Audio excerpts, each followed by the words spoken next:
Hello everyone. Today we will discuss convergence of improper integral. Okay. So आज की class में हम convergence of improper integral को study करेंगे. ठीक है. So as you know, there are three types of improper integral. Improper integral of first kind, improper integral of second kind, and improper integral of third kind. Okay. So integral की convergence को हमें study करना है. ठीक है. Means कि कब integral का जो नेचर होगा वो डाइवर्जेंट होगा, कब कन्वर्जेंट होगा और कब ऑक्सिलेटिंग होगा. ठीक है.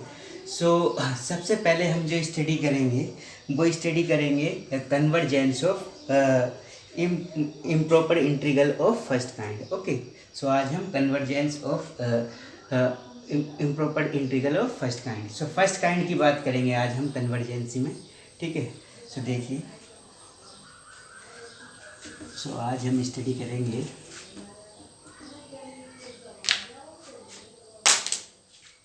कन्वर्जेंस ऑफ फर्स्ट काइंड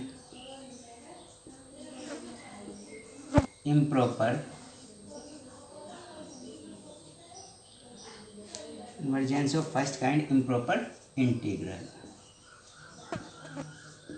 ठीक है. फर्स्ट काइंड के इम्प्रॉपर इंटीग्रल को आज हम उसकी कन्वर्जेंस को स्टडी करेंगे. ठीक है. सो एक बात आपको सबसे पहले जान लेना है कि जो भी हमारे पास इंटीग्रल थे, डेफिनेट इंटीग्रल, वो टू टाइप्स के थे. एक तो था प्रॉपर इंटीग्रल और सेकंड था आपका एक था प्रॉपर इंटीग्रल और एक था इम्प्रॉपर इंटीग्रल. तो जो प्रॉपर इंटीग्रल होते हैं आपके वो हमेशा कन्वर्जेंट होते हैं. कहने का मतलब अगर आप प्रॉपर इंटीग्रल को उन्हें सोल्व करते हैं तो आपको एक फाइनाइट वैल्यू मिलेगी. ठीक है. यूनिक फाइनाइट वैल्यू मिलेगी. तो कहने का मतलब जो भी प्रॉपर इंटीग्रल होते हैं वो हमेशा कैसे होते हैं, कन्वर्जेंट होते हैं. लेकिन इम्प्रॉपर इंटीग्रल में ऐसा ज़रूरी नहीं है कि सारे इम्प्रॉपर इंटीग्रल आपको फाइनाइट वैल्यू दें सोल्व करने के बाद. ठीक है. सो जो कुछ इम्प्रॉपर इंटीग्रल क्या होंगे, कन्वर्जेंट भी होंगे और कुछ उनमें से डाइवर्जेंट भी होंगे और कुछ इंटीग्रल आपको ऐसे भी मिलेंगे जो ना तो कन्वर्जेंट होंगे और ना फिर डाइवर्जेंट होंगे. सो वैसे इंटीग्रल को आप बोलोगे ऑक्सिलेटिंग. ठीक है. सो कहने का मतलब इम्प्रॉपर इंटीग्रल में आपको कन्वर्जेंस चेक करना है. मतलब ये चेक करना है कि ये इम्प्रॉपर इंटीग्रल जो है फर्स्ट काइंड का वो कन्वर्जेंट होगा, डाइवर्जेंट होगा या फिर ऑक्सिलेटिंग होगा.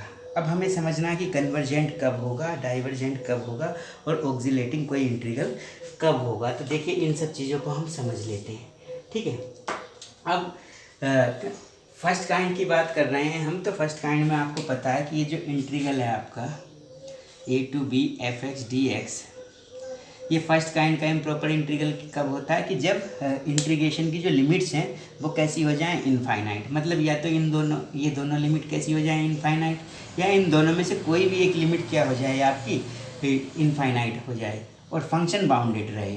तो ये कैसा होगा, फर्स्ट काइंड का इंटीग्रल हो जाएगा. कहने का मतलब फर्स्ट काइंड के इंटीग्रल में आपको तीन केसेस मिल सकते हैं. एक तो जब आपकी जो है वो अपर लिमिट कैसी है, अपर लिमिट आपकी फाइनाइट नहीं है, एक केस तो ये है. या फिर दूसरा केस आपको ये मिल सकता है कि इस बार आपकी लोअर लिमिट जो है वो आपकी फाइनाइट नहीं है, या वो माइनस इनफाइनाइट है या इनफाइनाइट है. सो ऐसे भी मिल सकता है आपको, अपर लिमिट जो है वो फाइनाइट है. और थर्ड केस आपको ये मिल सकता है कि जो इंटीग्रल है उसकी दोनों ही लिमिट कैसी हैं, इनफाइनाइट है. सो इस तरह से थ्री केस बनते हैं किसके लिए, फर्स्ट काइंड के इम्प्रॉपर इंटीग्रल के लिए. और यहाँ पर तीनों केसेस में फंक्शन f(x) का कैसा होना ज़रूरी है, बाउंडेड होना ज़रूरी है अगर ये फर्स्ट काइंड है तो. ठीक है. क्योंकि अगर फंक्शन भी यहाँ पर अनबाउंडेड हो जाएगा फिर ये थर्ड काइंड बन जाएगा. ठीक है. तो देखिए इस तरह के थ्री केसेस हैं और इन थ्री केसेस में हम उसकी इंटीग्रल की कन्वर्जेंस को कैसे चेक करते हैं. ठीक है. सो वो हमें देखना है. तो देखिए सबसे पहले हम इस केस 1 को ले लेते हैं. सपोज आपको मिला इंटीग्रल ये इस टाइप का कि जिसकी लोअर लिमिट तो कैसी है, फाइनाइट है, अपर लिमिट क्या है, इनफाइनाइट, और फंक्शन कैसा है, बाउंडेड. तो देखिए इसे कैसे चेक करेंगे कि ये कन्वर्जेंट है या डाइवर्जेंट है. ठीक है. ये डाइवर्जेंट कब बोलेंगे, कन्वर्जेंट कब बोलेंगे. तो देखिए ये इंटीग्रल है आपका a to infinite f(x) dx. सो सबसे पहले आप क्या करेंगे, इस लिमिट्स ऑफ इंटीग्रेशन को फाइनाइट बना लेंगे। मतलब ये इनफाइनाइट है, ये तो फाइनाइट है, इसमें तो कोई प्रॉब्लम नहीं है। तो इसे आपने फाइनाइट बना लिया, इस इनफाइनाइट को ले लिया आपने टी, ठीक है, और ये हो गया a to fx dx। अब ये t बिकॉज इनफाइनाइट को टेस्ट करेगा, सो आप यहाँ पर लिख सकते हैं limit t tends to infinite. Okay, so इस इंटीग्रल को इस तरह से आपने लिमिट का यूज़ करके इसकी लिमिट्स क्या बना ली, आपने फाइनाइट लिमिट बना ली। अब आप इसका इंटीग्रल करेंगे, देन उसमें ये लिमिट्स पुट करेंगे, ठीक है, लोअर लिमिट और अपर लिमिट। देन उसके बाद जो आपका आंसर मिलेगा वो टी में मिलेगा, और अगर वहाँ पर आपका आंसर टी में मिलता है तो टी के प्लेस पे आप इनफाइनाइट पुट कर देंगे। देन आप इसे सॉल्व करके मतलब आपको एक वैल्यू मिलेगी। सो सपोज़ मैं ले रहा हूँ कि वो वैल्यू क्या मिली है आपको, एल मिली। मैंने बोल दिया एल, एल मीन्स हमने ये लिमिट है एक हमारे पास, तो लिमिट जो मिली इसकी वो कितनी मिली, एल मिली, इसकी वैल्यू एल मिली है आपको, ठीक है। अब इस एल से आप डिसाइड करेंगे कि ये जो इंटीग्रल है आपका ये कन्वर्जेंट होगा या फिर डाइवर्जेंट होगा, ठीक है। सो कैसे डिसाइड करेंगे आप, तो देखिए, अगर if L is unique finite number, then अगर L जो है आपका कोई फाइनाइट नंबर मिला आपको, जैसे 1 मिल गया, 2 मिल गया, 1/3 मिल गया, π/4 मिल गया, तो ये सारे फाइनाइट नंबर होते हैं और यूनिक होते हैं अपने आप में, इनकी एक सिंगल वैल्यू होती है, ठीक है। सो अगर ये L जो है आपको सोल्व करने के बाद इंटीग्रल को कैसा मिलता है, यूनिक फाइनाइट नंबर मिलेगा। देन ये जो इंटीग्रल है आपका a to infinite fx dx is convergent. ये कैसा होगा, कन्वर्जेंट होगा। मतलब कन्वर्जेंट कब होगा, जब इंटीग्रल की वैल्यू आपको कैसी मिलनी चाहिए, फाइनाइट मिलनी चाहिए, ठीक है। अब दूसरी बात, अब आपको ये तो थी कन्वर्जेंट की बात कि इंटीग्रल कन्वर्जेंट होगा। कोई भी इंटीग्रल अगर कन्वर्जेंट है तो वो आपको फाइनाइट वैल्यू देगा, यूनिक फाइनाइट वैल्यू। अब सपोज इफ़ एल इज़, अब एल क्या है, वो फाइनाइट नहीं मिला आपको, या तो आपको मिल गया प्लस का इनफाइनाइट या फिर मिल गया आपका माइनस का इनफाइनाइट। दोनों ही इनफाइनाइट हैं आपके, एक प्लस साइन के साथ एक माइनस साइन के साथ, मतलब आपको यूनिक फाइनाइट वैल्यू कोई नहीं मिल रही है, ठीक है। तो इस केस में कैसा हो जाएगा आपका इंटीग्रल, जो ये आपको इंटीग्रल है, ये इंटीग्रल बोला जाएगा इस केस में आपका इज़ डाइवर्जेंट, ठीक है। तो डाइवर्जेंट क्या, कौन सा इंटीग्रल होता है, वो इंटीग्रल, वो इम्प्रॉपर इंटीग्रल जो आपका क्या देता है, आपको इनफाइनाइट देता है वैल्यू, उसकी इनफाइनाइट मिलती है, तो वो डाइवर्जेंट होता है। अब suppose if f x, sorry, ये integral a to infinite is neither convergent nor divergent।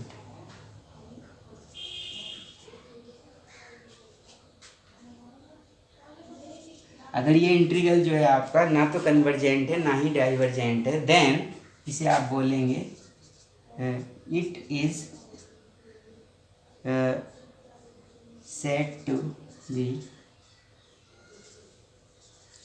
ऑक्सिलेटिंग,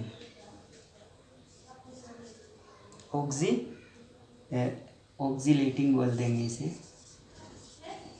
ठीक है। सो ये कैसा हो जाएगा, ऑक्सिलेटिंग हो जाएगा, ठीक है। सो अब ये ना तो कन्वर्जेंट मिलेगा ना डाइवर्जेंट मिलेगा, मतलब आपको ना तो प्लस का इनफाइनाइट मिलेगा ना माइनस का इनफाइनाइट मिलेगा, ना ही यूनिक फाइनाइट नंबर मिलेगा।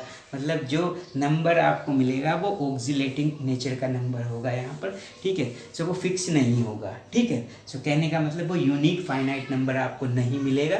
सो उस केस में क्या हो जाएगा, इंटीग्रल जो होगा वो आपका कैसा हो जाएगा, डाइवर्जेंट हो जाएगा। तो ये हमने किस केस को स्टडी किया, इसमें फर्स्ट काइंड के इम्प्रॉपर इंटीग्रल में 3 केसेस पॉसिबल हैं।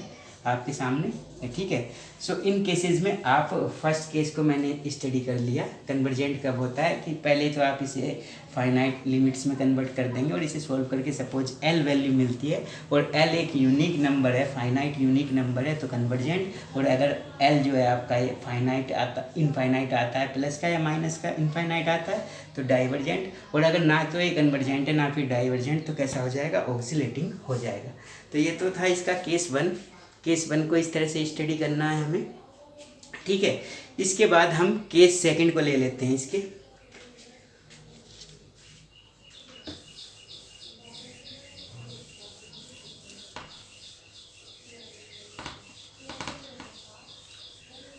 अब ये केस हमने स्टडी कर लिया कि फर्स्ट जो अपर लिमिट थी वो इनफाइनाइट थी, अब लोअर लिमिट जो होगी वो इनफाइनाइट होगी। सो अगर ये केस है आपका minus infinite to B F x D x, so इस केस में भी आप इसे फाइनाइट लिमिट्स में कन्वर्ट कर लेंगे, इसे टी ले लेंगे, ये बी हो जाएगा एफ एक्स डी एक्स, और यहाँ पर टी की जो वैल्यू ले लेंगे आप वो माइनस इनफाइनाइट लेंगे, बिकॉज ये क्या है, माइनस इनफाइनाइट। फिर आप इस फंक्शन का इंटीग्रल करेंगे, लिमिट्स को पुट करेंगे एंड देन जो आएगा उसमें T is equal to minus infinite put करेंगे, तो इस इंटीग्रल की वैल्यू आप फाइंड कर लेंगे। सपोज वो वैल्यू मिली आपको एल। अब इस एल से आप फिर डिसाइड करेंगे कि वो इंटीग्रल जो ये होगा वो कन्वर्जेंट होगा या डाइवर्जेंट। सो बिल्कुल फर्स्ट केस की तरह से, if L is unique finite number then integral minus infinite to B F x D X जो होगा वो कैसा होगा, कन्वर्जेंट, ठीक है, जैसे लास्ट केस में आपने किया था इसमें, ठीक है। तो अगर ये फाइनाइट मिलता है तो convergent, and if l is plus infinite और minus infinite then the given integral is divergent, तब ये कैसा मिलेगा, डाइवर्जेंट मिलेगा।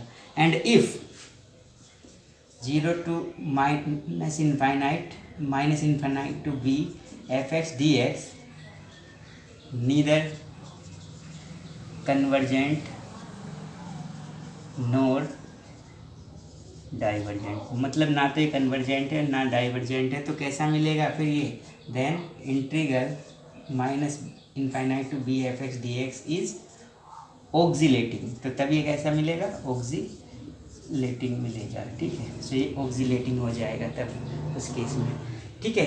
मतलब ना कन्वर्जेंट होगा ना डाइवर्जेंट, मतलब ना तो प्लस इनफाइनाइट ना माइनस इनफाइनाइट, और ना ये कोई यूनिक नंबर मिलेगा आपको यहाँ पर फाइनाइट, ठीक है। तो उस केस में डाइवर्जेंट हो जाएगा, ठीक है। अब देखिए थर्ड केस को देख लेते हैं।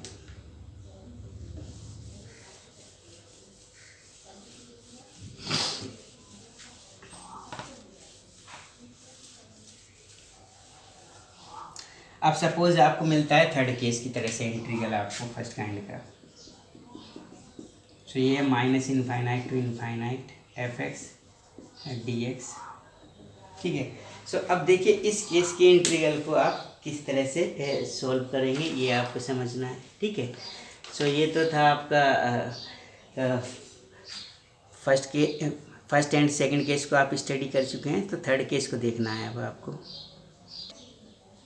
तो देख लीजिए। सो अब ये है आपका इंटरवल है, यहाँ पर जो इंटीग्रेशन की लिमिट्स है माइनस इनफाइनाइट टू इनफाइनाइट। अगर मैं नंबर लाइन लूँ तो ऐसे होगा ये, और इस माइनस इनफाइनाइट और इनफाइनाइट के बीच में बहुत सारे फाइनाइट नंबर होंगे, ठीक है। सो इसमें से मैं एक फाइनाइट नंबर ले लेता हूँ सी कोई भी, ठीक है। सो अब मुझे माइनस इनफाइनाइट से इनफाइनाइट इंटीग्रल करना है, तो मैं इसे एक प्रॉपर्टी जो डेफिनेट इंटीग्रल की थी, सो ये फाइनाइट नंबर सी है, तो मैं इसे ऐसे लिख सकता हूँ minus infinite to C F x D x और फिर c to infinite F x D x, ठीक है। तो मैंने इस इंटीग्रल को ब्रेक कर लिया टू इंटीग्रल्स में डेफिनेट इंटीग्रल की प्रॉपर्टी को यूज़ करते हुए। अब क्या करूँगा मैं, अब ये देखिए ये जो केस है आपका, ये सेकंड केस बन गया जब लोअर लिमिट इनफाइनाइट थी, और ये फर्स्ट केस बन गया आपका, ठीक है, जब अपर लिमिट इनफाइनाइट थी। दोनों को मैंने सोल्व करना आपको बता रखा है, इस केस को आप लिख सकते हैं लिमिट यहाँ पर t1 ले लीजिए, t1 tends to minus infinite, और ये t1 to C F x D X, इसे फाइनाइट बदल लिया आपने, लिमिट को फाइनाइट कर दिया। इसी तरह से इसे भी कर सकते हैं आप, लिमिट इसे t2 ले लें, t2 tends to plus infinite and c to infinite F x D X. अब इन दोनों इंटीग्रल्स को आप सोल्व करेंगे एंड दोनों का सम कर देंगे, और सम करने के बाद आपको मिलता है सपोज l। ठीक है, सम करने के बाद आपको क्या मिलता है l। तो देखिए जब l मिलता है, आप सम करने के बाद आपको l मिलता है। अब इस l से आप फिर डिसाइड करेंगे कि ये कन्वर्जेंट होगा इंटीग्रल या डाइवर्जेंट। तो कन्वर्जेंट डाइवर्जेंट के लिए वही रूल, अगर ये l जो है ये कैसा है, यूनिक फाइनाइट नंबर है अगर ये, तो कैसा होगा, कन्वर्जेंट। और अगर ये l जो है आपका प्लस का इनफाइनाइट है या क्या है, माइनस का इनफाइनाइट, तो इंटीग्रल कैसा हो जाएगा, ये जो इंटीग्रल आपको गिवन है ये डाइवर्जेंट। और अगर ये ना तो कन्वर्जेंट है और ना ही डाइवर्जेंट है, देन इंटीग्रेशन कैसा हो जाएगा आपका, मतलब ना तो यूनिक फाइनाइट वैल्यू मिल रही है, ना प्लस इनफाइनाइट ना माइनस इनफाइनाइट, तो तब ये आपका हो जाएगा ऑक्सीलेटिव नेचर का इंटीग्रल, इम्प्रॉपर इंटीग्रल। ठीक है, सो इस तरह से आज हमने फर्स्ट काइंड इम्प्रॉपर इंटीग्रल के जो 3 केसेस हमारे पॉसिबल केसेस हैं, जो 3 केस हो सकते हैं, उन सबको कन्वर्जेंसी उनकी कैसे चेक करते हैं, मतलब कैसे टेस्ट करते हैं कि वो इंटीग्रल कन्वर्जेंट है, डाइवर्जेंट है या फिर ऑक्सीलेटिंग है, तो ये हमने सीखा। ठीक है, अब इस पे हम एक प्रॉब्लम लेंगे, प्रॉब्लम सॉल्व करेंगे और उस जिससे कंसेप्ट हमारा और भी अच्छी तरह से क्लियर हो जाएगा। तो देखिए अब एक प्रॉब्लम ले लेते हैं इस पर। देखिए अब हमारे पास एक प्रॉब्लम है, test for convergence of the integral. ठीक है, ये आपको एक इम्प्रॉपर इंटीग्रल गिवन है और आपको इसकी कन्वर्जेंसी को चेक करना है। ठीक है, कि ये डाइवर्जेंट है या कन्वर्जेंट है या फिर ऑक्सीलेटिंग है। ठीक है, तो सबसे पहले तो हमें ये देखना होता है, ये चेक करना होता है कि ये जो इंटीग्रल है वो किस काइंड का है, मतलब फर्स्ट काइंड का होगा तो फर्स्ट काइंड के लिए जो रूल हमने आपको बताए वो अप्लाई करेंगे, एंड सेकंड काइंड का होता तब सेकंड काइंड के रूल्स को हमें इस पर अप्लाई करना होता। ठीक है, तो सबसे पहले चेक करेंगे कि ये किस काइंड का है। तो देखते ही पता लग रहा है कि जो लिमिट्स ऑफ इंटीग्रेशन हैं वो कैसी हैं, फाइनाइट नहीं है, बिकॉज ये इनफाइनाइट है, यानी फर्स्ट कंडीशन फेल हुई है। तो अगर अब सेकंड कंडीशन बनी रहती है तो फंक्शन जो ये किस काइंड का होगा, फर्स्ट काइंड का। ठीक है, तो देखिए फर्स्ट कंडीशन फेल हो गई लेकिन सेकंड कंडीशन बनी रहनी चाहिए। तो फंक्शन कितना है आपका यहाँ पर, इंटीग्रल किसका करना है, 1/x का। तो अगर यहाँ पर x के 1 पुट करते हैं तो 1/1 1 मिलेगा, एंड इनफाइनाइट पुट करते हैं तो 1/इनफाइनाइट 0 मिलेगा। दोनों ही फाइनाइट नंबर है, यानी फंक्शन इन दोनों पॉइंट्स पे डिफाइन है, और इनके बीच में जो भी पॉइंट्स होंगे सारे फाइनाइट पॉइंट्स होंगे तो उन पर भी फंक्शन डिफाइन होगा, ये आप देख सकते हैं। तो कहने का मतलब फंक्शन f(x) जो है वो कैसा है, बाउंडेड है, बट लिमिट्स जो है वो फाइनाइट नहीं है। इसका मतलब it is a first kind improper integral. तो किस काइंड का है, फर्स्ट, ये है improper integral of first kind. So ये फर्स्ट काइंड का इम्प्रॉपर इंटीग्रल है। ठीक है, सो देखिए अब इसमें कौन सा केस है फर्स्ट काइंड में, फर्स्ट केस है जिसमें लोअर लिमिट तो फाइनाइट होती है, अपर लिमिट इनफाइनाइट हो जाती है। तो इसे कैसे सोल्व करते हैं, देखिए 1 to इनफाइनाइट 1/x dx। तो इस लिमिट को हमें फाइनाइट बनाना होता है, तो इसे लिख लेते हैं 1 to t, इसे t सपोज कर लिया आपने, लेट कर लिया, और लिमिट यहाँ पर ये t कितना ले लेते हैं, टेंस टू इनफाइनाइट। ठीक है, अब इस इंटीग्रल को सोल्व करते हैं। So limit t tends to infinite 1/x का इंटीग्रल जो होता है वो कितना होता है, log x, एंड ये लिमिट्स ऑफ इंटीग्रेशन क्या है, 1 to इनफाइनाइट। तो देखिए 1 to इनफाइनाइट 1/x dx, ये limit t tends to infinite, sorry ये लिमिट तो limit t tends to infinite, और ये लिमिट आप पुट करेंगे तो यहाँ पर आ जाएगा आपका log infinite minus log 1, lower limit put करेंगे तो माइनस। अब देखिए ये आ जाएगा limit t tends to infinite, sorry ये इनफाइनाइट नहीं था, t था यहाँ पर, तो ये आपने पुट किया log t। ठीक है, सो इस तरह से log 1 जो होता है वो 0 होता है, आप जानते हैं, ये मिल गया log t। ठीक है, सो 1 to इनफाइनाइट 1/x dx, यहाँ पर क्या करेंगे, अब आप टी के प्लेस पे कितना पुट कर देंगे, इनफाइनाइट, तो ये हो गया log infinite. And log infinite की वैल्यू कितनी होती है, इनफाइनाइट होती है। ये बात आप जानते हैं कि log इनफाइनाइट कितना होता है, इनफाइनाइट होता है आपका, ठीक है। तो इस तरह से जो इस इंटीग्रल की जो वैल्यू है वो वैल्यू आपको कितनी मिली, इनफाइनाइट प्लस का इनफाइनाइट। सो जो एल है यहाँ पर, जो हम इसे एल बोलते थे, जो लिमिट की वैल्यू है वो क्या बोली जाती थी, एल, ठीक है। तो यहाँ पर ये जो वैल्यू है इसकी इंटीग्रल की सॉल्व करने के बाद ये कैसी आई, प्लस का इनफाइनाइट आई, ठीक है। तो अगर प्लस का इनफाइनाइट होता है या माइनस का इनफाइनाइट होता है तो इंटीग्रल कैसा होता है, डाइवर्जेंट हो जाता है। तो आप लिख सकते हैं 1 to infinite 1/x dx is divergent. तो ये इंटीग्रल कैसा हो जाएगा आपका, डाइवर्जेंट इंटीग्रल हो जाएगा, ठीक है। सो ये हमने फर्स्ट केस को स्टडी किया, फर्स्ट काइंड के, ओके। सो इस तरह से आप चेक कर सकते हैं। अब एक और प्रॉब्लम लेंगे हम इस इंटीग्रल की, ठीक है, इस काइंड की, फर्स्ट काइंड इम्प्रॉपर इंटीग्रल की। तो देखिए अब एक हम न्यू प्रॉब्लम ले लेते हैं। तो हमारी प्रॉब्लम है अब test for convergence of the improper integral. तो अब हमने इम्प्रॉपर इंटीग्रल ले लिया है, ठीक है। इसके कन्वर्जेंसी को चेक करना है हमें। तो देखिए सबसे पहले तो हमें चेक करना होगा कि किस काइंड का इम्प्रॉपर इंटीग्रल है। तो लिमिट्स ऑफ इंटीग्रेशन कैसी हैं, इनफाइनाइट है, यानी फर्स्ट कंडीशन प्रॉपर इंटीग्रल की फेल हो रही है। अगर सेकंड बनी रहती है तो आपका कैसा हो जाएगा, ये फर्स्ट काइंड का। तो देखिए एफ एक्स कितना, किसका इंटीग्रल करना है आपको, 1/x² का। तो अगर आप यहाँ पर माइनस इनफाइनाइट पुट करते हैं तो ये आएगा 1/1 प्लस माइनस इनफाइनाइट स्क्वायर, मतलब ये इनफाइनाइट हो जाएगा, तो ये 0 मिलेगा। और अगर आप इनफाइनाइट पुट करते हैं ये तो 1/, फिर से इनफाइनाइट मिल जाएगा, ये भी 0 मिलेगा। 0 कैसा होता है, फाइनाइट नंबर। कहने का मतलब इन दोनों पॉइंट्स पे फंक्शन की जो वैल्यू मिली है वो कैसी मिली है, फाइनाइट मिली है, ठीक है। फंक्शन डिफाइन है इन दोनों पॉइंट्स पे, और इनके बीच में सारे पॉइंट्स कैसे होंगे, फाइनाइट पॉइंट्स होंगे, ठीक है। तो उन पे भी फंक्शन की वैल्यू आपको फाइनाइट मिलेगी। तो कहने का मतलब फंक्शन जो है वो आपका बाउंडेड है। तो लिमिट्स ऑफ इंटीग्रेशन तो हैं आपकी, लिमिट्स ऑफ इंटीग्रेशन जो है वो तो हैं आपकी इनफाइनाइट, बट जो फंक्शन है वो बाउंडेड है। इसका मतलब ये इंटीग्रल कैसा है आपका, फर्स्ट काइंड का इम्प्रॉपर इंटीग्रल है। तो इससे देख के आप लिख सकते हैं इसे, इट इज़ इम्प्रॉपर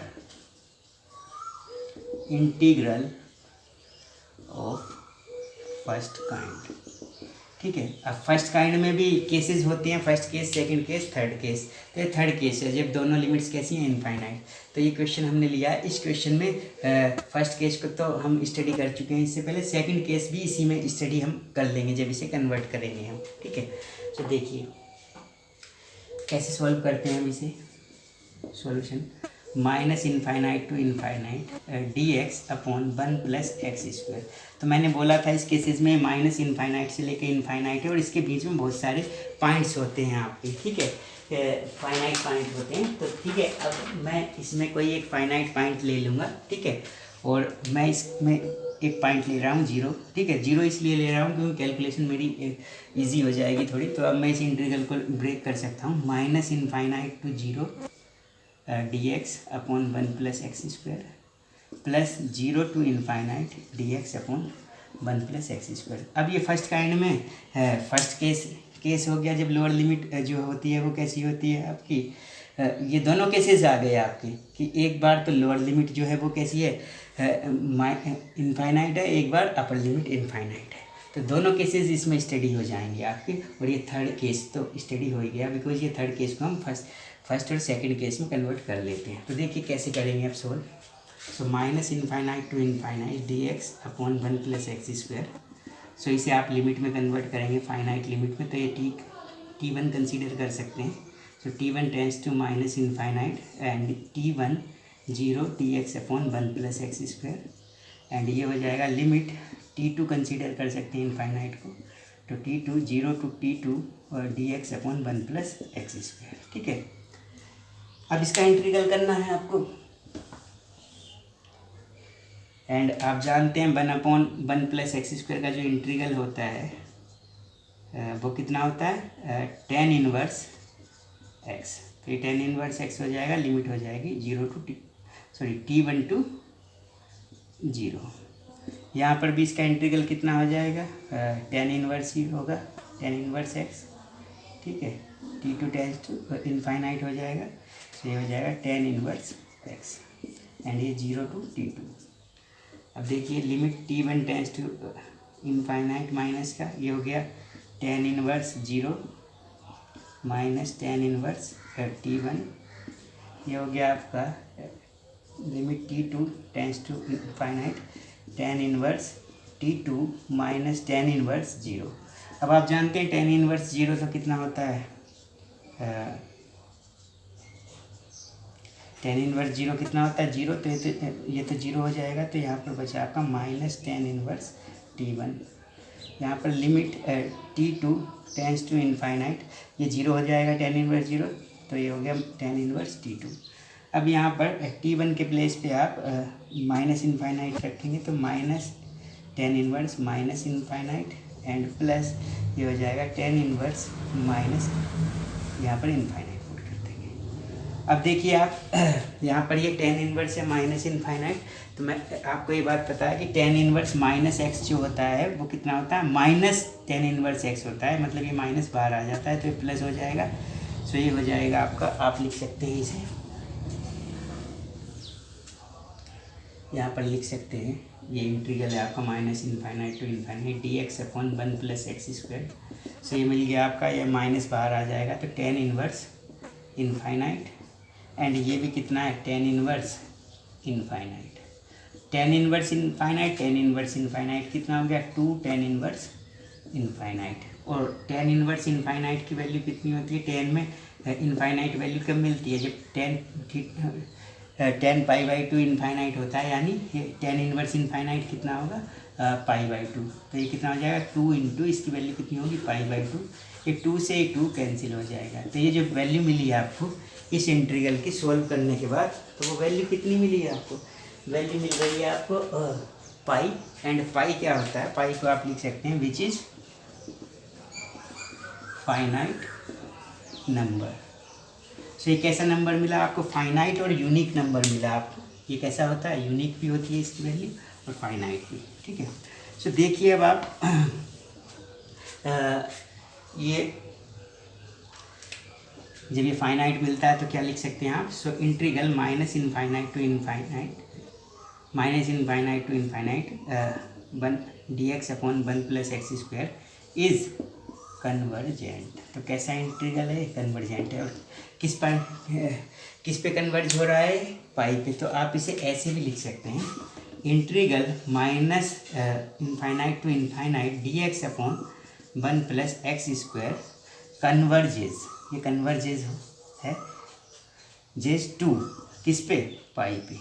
कहाँ कन्वर्ज हो रहा है, पाई पे। तो इसे ऐसे भी लिख सकते हैं कि पाई पे कन्वर्जेंट है, ठीक है। सो आज की क्लास में हमने स्टडी किया convergence of first kind improper integral and उस पर कुछ प्रॉब्लम्स की, उसे कैसे सॉल्व कर सकते हैं।